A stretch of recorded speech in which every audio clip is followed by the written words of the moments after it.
ప్రేక్షకులకు నమస్కారం అండి. పల్లేరు, పెద్ద పల్లేరు అంటాం, చిన్న పల్లేరు అంటాం. ఈ పెద్ద పల్లేరుని ఏనుగు పల్లేరు అంటారు, చిన్న పల్లేరునేమో నేల పల్లేరు అంటారు. ఈ రెండు కూడా ముళ్ళతోటి కూడి ఉంటాయండి. మన రేవటి భూముల్లోని, గరువు భూముల్లోని చాలా ఎక్కువగా వస్తాయి అన్నమాట. ఇది చాలా మంచి మందు అండి. ఎవరైతే కిడ్నీలు ఇబ్బంది ఉందో, ఎవరికైతే ప్రోటీన్ లాస్, స్టార్టింగ్లో ప్రోటీన్ లాస్లో చాలా చక్కగా పనిచేసే మూలిక ఈ పల్లేరు. దీనిని ఏం చేయాలంటే అనేక రకాలుగా వాడుకోవచ్చు. సమూలం వాడుకోవచ్చు, విత్తనాలు వాడుకోవచ్చు, పచ్చికాయలు వాడుకోవచ్చు, అదేవిధంగా రొట్టను కూడా. నేను స్త్రీలకి సంతానం కలగటానికి చాలా అంటే చాలా మంచి ఫార్ములా చెప్తాను, స్లోగా చెప్తాను, జాగ్రత్తగా విని రాసుకోండి. ఎవరికైతే మ్యారేజ్ అయ్యి లేట్ అయిపోతుందో, సంతానం కలగట్లేదు అనుకున్న వాళ్ళు ఒక సరిపడి పల్లేరు చెట్టు తీసుకోండి. ఈ హైట్లో ఉన్నది, మరీ పెద్దవి ఉంటాయి, ఈ సైజు కూడా ఉంటాయి, అలా అక్కర్లేదు. ఈ సైజుది అయితే ఒక 5-6 భాగాలు చేసుకోవచ్చు. దానిని ఒక సేరు నీళ్ళలో వేసి బాగా తిప్పండి. ఒక 5 నిమిషాలు తిప్పితే దాని ఆకుల నుంచి ఒక జిగురు లాంటిది ఆ నీళ్ళల్లో కలుస్తుంది. బంకగా ఉంటాయి నీళ్ళప్పుడు. ఆ నీళ్ళల్లో మనం సేరు నీళ్ళు ఉన్నాయి కదా, వాటిని జాగ్రత్తగా దాచుకోండి. ఆ నీళ్ళల్లో మీకు అన్నం ఎంత తినాలి, ఒక స్త్రీ ఉంది, ఆవిడ ఒక 100 గ్రాముల బియ్యం అన్నం వండుకుని తింటారు. ఆవిడ 100 గ్రాములు అంటే 250 ml 200 ml దాకా వాటర్ వేసి అన్నం వండుకోవాలి. అత్యవసర అన్నం లేక వండుకోవాలండి. అయితే నేను చెప్పిన పల్లేరు తిప్పడం వల్ల వచ్చిన నీళ్లు ఉన్నాయో ఆ మొక్క తీసేసి ఆ నీళ్ళని వడపోయకుండా దాన్ని తిప్పే ముందరే శుభ్రంగా కడుక్కోండి పల్లేరుని. కానీ వేరు కాళ్ళలో కడగాలి తప్ప ఆకులు కడుగుదామని ప్రయత్నించారంటే విపరీతమైన జిగురు వచ్చేసి వదలదు ఇంకది. అందుకు ఫ్రెష్గా ఉన్న చోటే తెచ్చుకోండి. రోడ్డు పక్కన ఉన్న చోట కానీ, పురుగులు పట్టినవి కానీ, ఏమైనా దుమ్ము ధూళి పడినవి కానీ తెచ్చుకోవద్దు. కొంచెం లోపల దూరంగా ఉన్న పొలాల్లో కనుక పల్లేరు మొక్కలు తెచ్చుకొని సరిపడి మొక్క పూత కాయతోటి ఉంటే మంచిదండి. పంచాంగాలు అంటాం కదా, పూత కాయ చెట్టు ఆకు వేరు అన్నీ ఆరోగ్యంగా ఉన్నది తెచ్చుకున్నారనుకోండి, చాలా బాగుంది. దాన్ని 1 లీటర్ కానీ, ఒకవేళ మీరు తక్కువగా ఏదో కొద్దిగా 100 గ్రాముల అన్నం వండుకోవాలనుకుంటే ఆ చెట్టు అంతా కాకుండా అందులో ఒక భాగాన్ని తీసుకోండి. ఒక 4-5 రబ్బలు ఈ పొడవున్నాయి, ఒక అడుగు పొడవున్నాయి తీసుకుని ఒక 200 ml ఒక 1/4 లీటర్లో తిప్పుకోండి. మీరు 100 గ్రాముల బియ్యానికి ఎంత నీరు కావాలో అంత పోసుకొని అత్యవసర అన్నంగా వండుకుని ఆవు పాలతోటి దాన్ని తినాలి. కావాలంటే పంచదార కానీ ఏదైనా వేసుకోవచ్చు.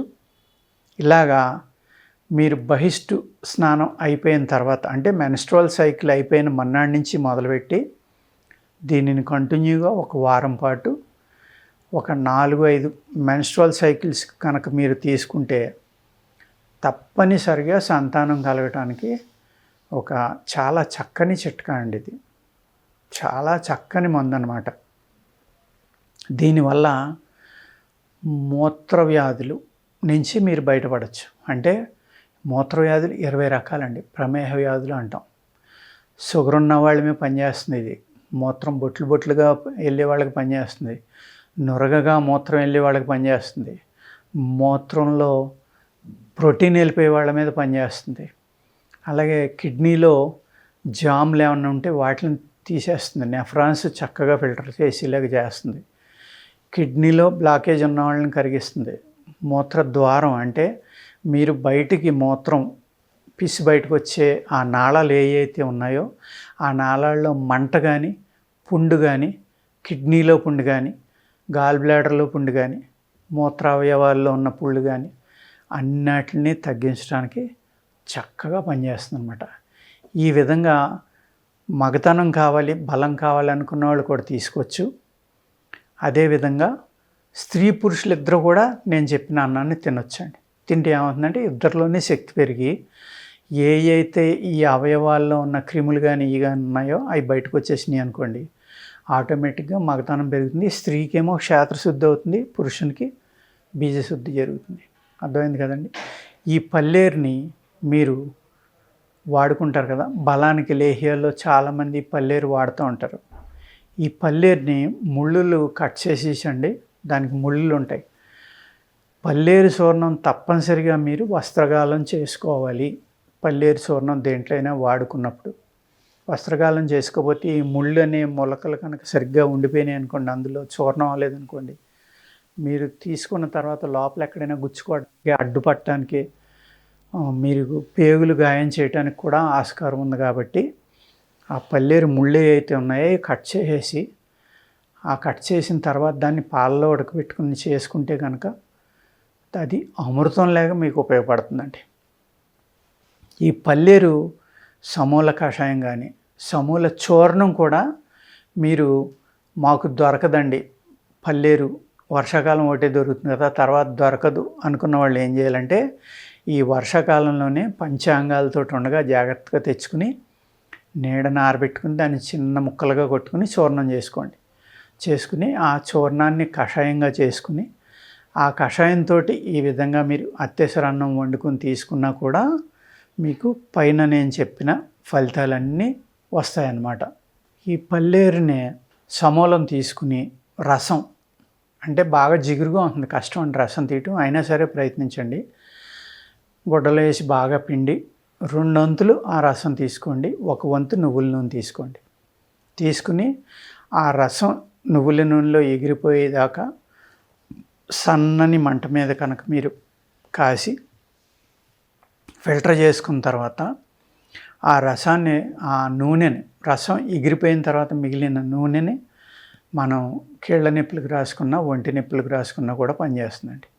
అదేవిధంగా ఏదైతే మన నూనె ఉందో అది ఉదయం 1 స్పూను, సాయంత్రం 1 స్పూను, ఆహారం తిన్నాక కానీ తినకముందర కానీ ఎప్పుడైనా పర్లేదు తీసుకుంటే ధాతువులు విపరీతంగా పెరుగుతాయండి బాడీలో. అంటే మినరల్స్ అన్నమాట. చక్కగా మినరల్స్ పెరిగి చాలా బలం, అంటే చాలా బలం వస్తుంది దానివల్ల. మనిషి బలంగా తయారవ్వాలి అంటే ఏదైతే ఈ పల్లేరులో ఉన్న గుణాలు, మూత్రావయవాలు శుద్ధి అవ్వడానికి ఉన్నాయో ఆ గుణాలన్నీ కూడా దీనివల్ల కూడా కొంత ఫలితం ఉంటుంది. కానీ నేను చెప్పినంత ఫలితం ఇక్కడ రాదన్నమాట. అర్థమైంది కదండి. ఈ నూనెను కూడా మనం వాడుకోవచ్చు. ఎందుకు అంటే ఈ నూనెను మనం జాగ్రత్తగా వాడుకుంటే సంవత్సరం అంతా వాడుకోవచ్చు. మళ్ళీ వర్షాకాలం వచ్చి పల్లేరు దొరికే వరకు కూడా వాడుకోవటానికి అవకాశం ఉందన్నమాట. ఈ విధంగా పల్లేరుని అనేక రకాలుగా, ముఖ్యంగా సంతానము, మూత్రావయవాలు అంటే కిడ్నీలు శుద్ధికి చాలా బాగా పనిచేస్తుందండి. అంచేత మీరు ప్రోటీన్ లాస్ ఉన్నవాళ్ళు నేను చెప్పిన విధంగా పల్లేరుని కనుక వాడుకుంటే ఆ ప్రోటీన్ లాస్ రికవరీ అయ్యి మీరు వెనక్కి రావడానికి అవకాశం ఉందండి. ఓకేనండి, నమస్కారం.